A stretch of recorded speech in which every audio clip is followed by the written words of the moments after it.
Hi, everybody. My name is Mike. You might know me as the Dungeon Master for Wrath of the Godkings. Unfortunately, as some of you might have noticed, if you're keeping up with the uploads, we're missing a session. That is on me.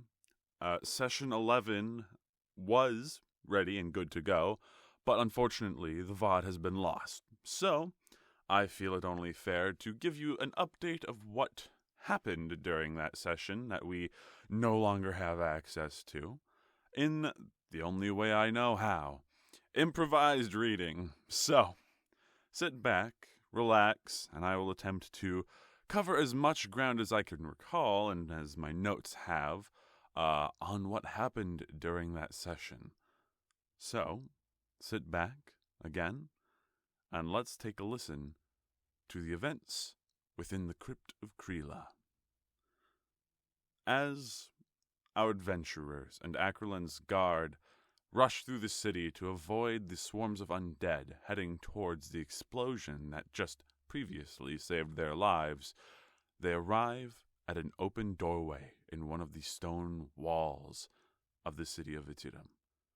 Before entering, Akerland's guard's leader, Esha, gives the group a rundown of exactly what it is that they are looking for there.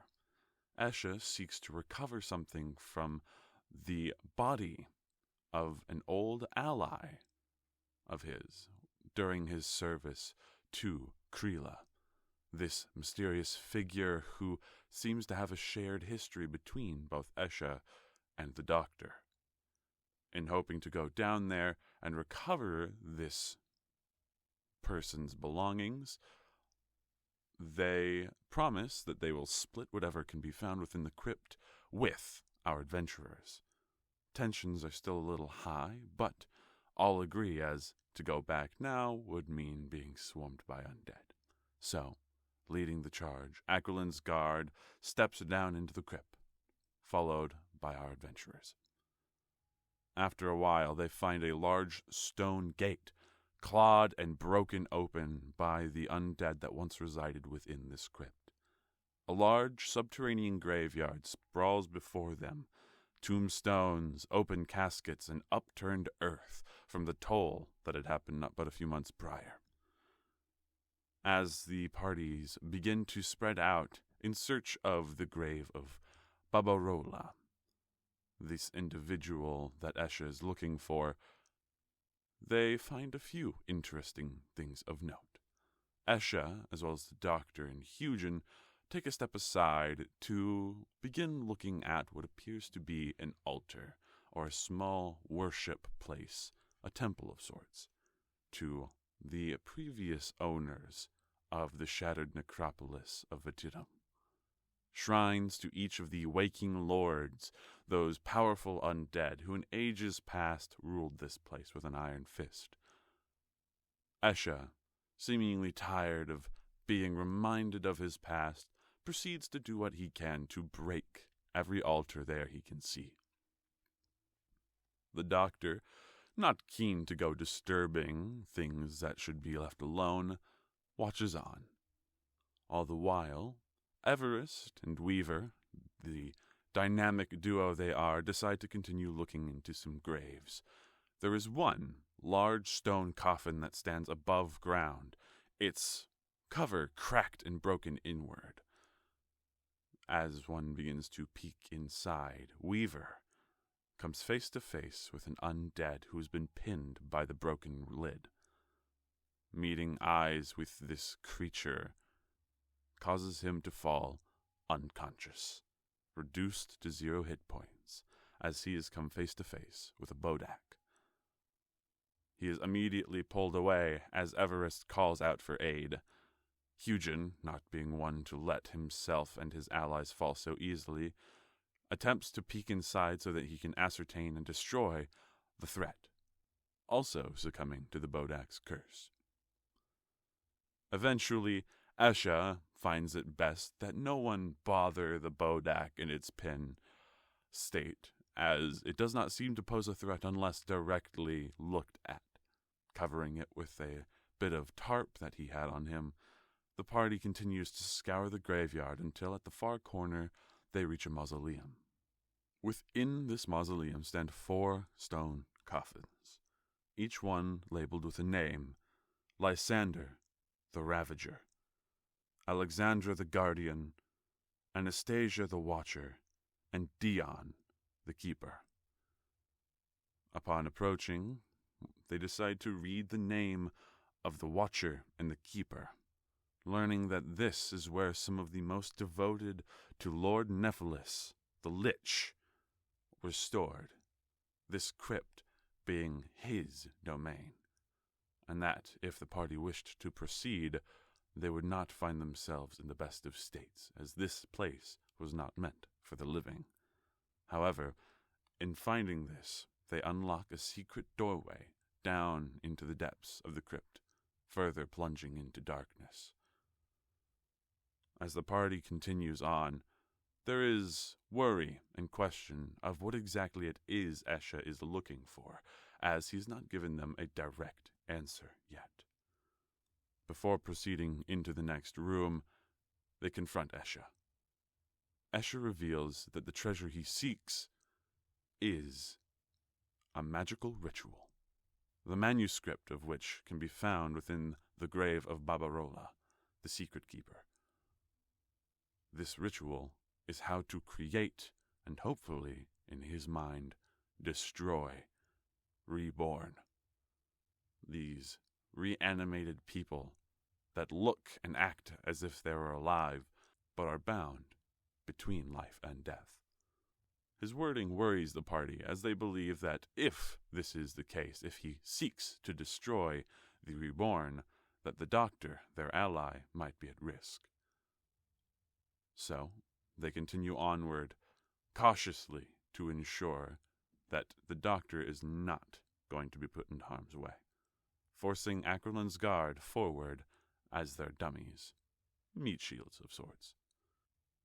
As they descend further, they find themselves in a bitter cold room encased in ice.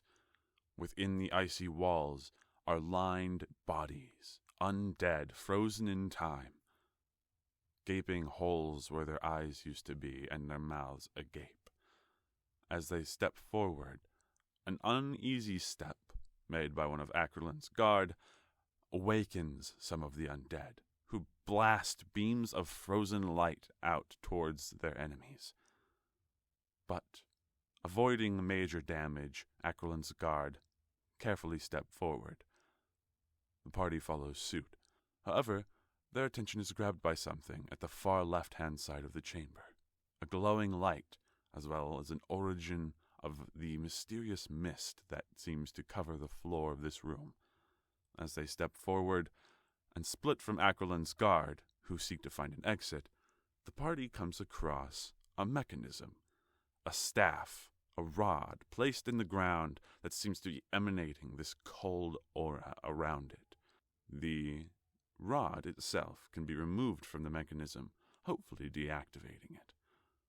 But, obviously, it seems that the mechanism itself is trapped. But, with the combined strength of Everest and the keen finger work and sleight of hand of Weaver, they are able to pry the rod free without triggering the trap. Everest is given a magic item, a staff of frost. While not attuned to it at the moment, it will prove to be quite confrontational and quite beneficial to her later.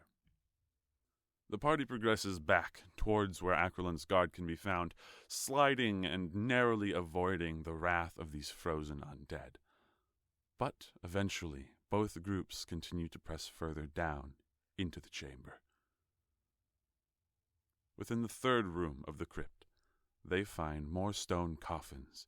Pressing forward stealthily, they reach the end, at which point they find a large pile of bones that begins to rise against them as a horde of skeletons bound together begins smothering Esha. However, the party easily dispatches of them before more undead are raised from the clatter, and they press forward, finally reaching the final chamber. Here, they can see a large coffin, engraved and adorned in dark glowing magical flame, as well as 6 others that stand along the corridor leading to the end of the chamber. The name on this major coffin is that of Kreela, the individual who holds so much import from the doctor's past.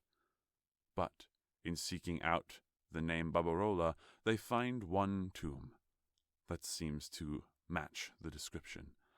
Upon opening it, they find a hidden stairwell that descends down into a research chamber of sorts. The doctor, Hugin, Esha, and 2 of his companions begin investigating what lies below Barbarola's grave, while Hazel, Octavia, Weaver, and Everest stand guard with the 2 Warforged of Acrilan's guard. Within the tomb of Barbarola, Hugin confronts Esha as to why he would want this research and why he seeks to destroy Reborn. Esha reveals that he only seeks to destroy himself, as in his long service to Kreela and his now freedom, he feels he has far outlived his time, and simply seeks to find rest, as he should have found so many years ago. This conversation, however, is interrupted, as eventually they hear from up top the sounds of combat. And that is where session 12 picks up. Again, I apologize for not having that session ready for you all to watch, and I apologize if things seem a little hectic at the moment with our games, as I'm currently going through a bit of a transition in working life. But I hope this helps inform the gap that leads from episode 10 to episode 12, and I hope you all look forward to seeing what the party gets into next. So until next time, I will see you all later.